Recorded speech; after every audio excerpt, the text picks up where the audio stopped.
Some final thoughts about the Patriots-Chiefs AFC Championship, closing the book on what was one of the greatest Patriots games of all time.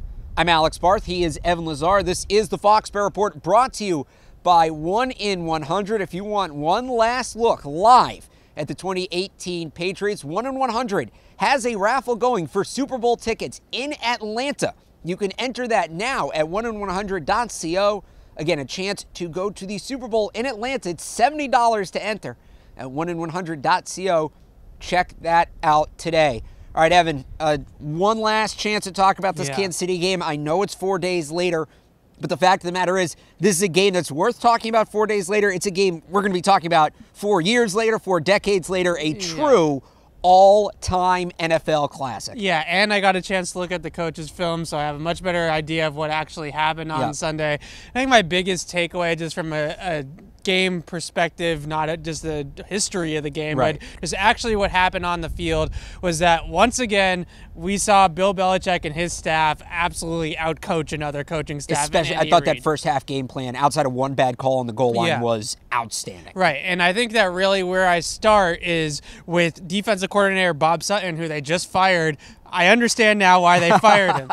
So when you're playing the Patriots, right, and you're playing Tom Brady and Julian Edelman specifically, leaving the middle of the field wide open and putting either too high safety, a split safety look, and a cover 2 type coverage, or the post safety 30 yards off the line of scrimmage with no deep threat just is not a very wise strategy. And you go back and you watch some of those third down conversions, especially the 2 in overtime, the middle of the field could not be more open for Edelman and Brady to work. And that is exactly where the Patriots have lived basically all of Edelman's career. And even with that, I mean, there were linebackers on Edelman a number of times one-on-one. With Gronkowski, too, a lot of one-on-ones. Daniel Sorensen, I don't think is a bad player. Don't like him one-on-one with Rob Gronkowski even this year. And especially Daniel Sorensen is not a bad player, but when you're playing him at free safety, 30 yards off the line of scrimmage against a team that is living within 20 yards of the line of scrimmage in the passing game, he's not doing anything. He's just hanging out back there. And I think that was the biggest thing that we saw about this game when you really see the bird's eye view and break down all the passing plays for the Patriots. The middle of the field, especially late in the game, it was just asking for Brady to throw those passes to Edelman. My biggest X's and O's takeaway, I guess it's X's and O's, Rob Gronkowski, I thought, and I kind of said this after the Chargers game, he's playing right now like every game is the last game of his career. That whole theory all season about him not putting up the usual numbers because he was saving it, or he only had a couple left in the tank, I don't know if that's necessarily what happened, but it certainly looks like it. And if they can get one more of those games from him next week, that's going to be huge. But I thought he turned in his best performance of the season, both blocking and catching the ball.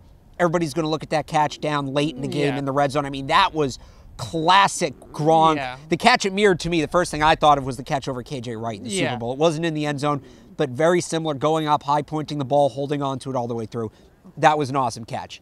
I want to talk about the historical context of this game, too. The common take the last couple days. Where do you rank it in terms of Patriots playoff games all time? It's always so hard to do that right afterwards. Well, let's do this. And we have had some time to digest now. Take the Super Bowls out.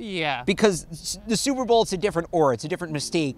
But remove that. Where do you put it in non-Super Bowl playoff games? Well, I think the 2014 game against the Ravens, the divisional round, is still kind of the pinnacle for me. That game just had so much back and forth. This game did too, obviously, but being down 14 points twice and coming back, you had the touchdown pass to Amendola from Edelman. You had a lot of the tackle ineligible stuff that, they've changed the rules. And the history between the two teams, too. And if you want to go back a little bit further, I think the AFC Championship game in Pittsburgh in 2004, in the 2004 season, that was a great one. Obviously, have the battles against the Peyton Manning Colts in the early 2000s, which were good too.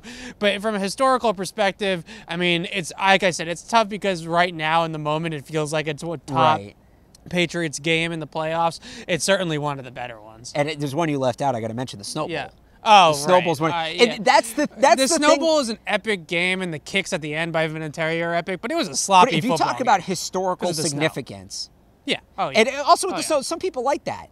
Some people love watching those games. It was a good game. I'll say this, not to be too braggadocious about it, but I would say that Patriots Chiefs AFC Championship.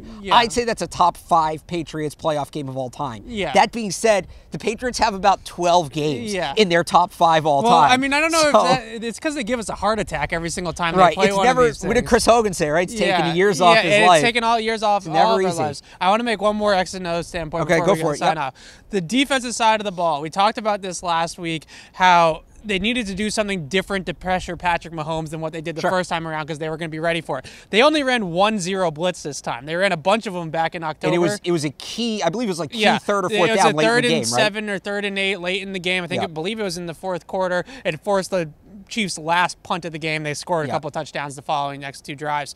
But I think the biggest thing was the stunts and twists up front from the defensive line involving Kyle Van Noy, who led the team in pressures, was excellent. And it was something that they've been doing for a couple of weeks now. Really started in the Minnesota game, but it was different from what they did in October. And the Chiefs' offensive line were seeing different things and different kind of schemes up front and the creativity. And really what it all comes back to is their ability to cover in the secondary. When you have a Stephon Gilmore, when you have J.C. Jackson, when you have Jonathan Jones with Devin McCourty over the top, and you can basically put guys on an island other than Jones on Tyreek Hill, it's very easy to then rush the passer with 5 or 6 guys because you're not putting a safety back there. My last thing, how did the Chiefs only give Tyreek Hill the ball once?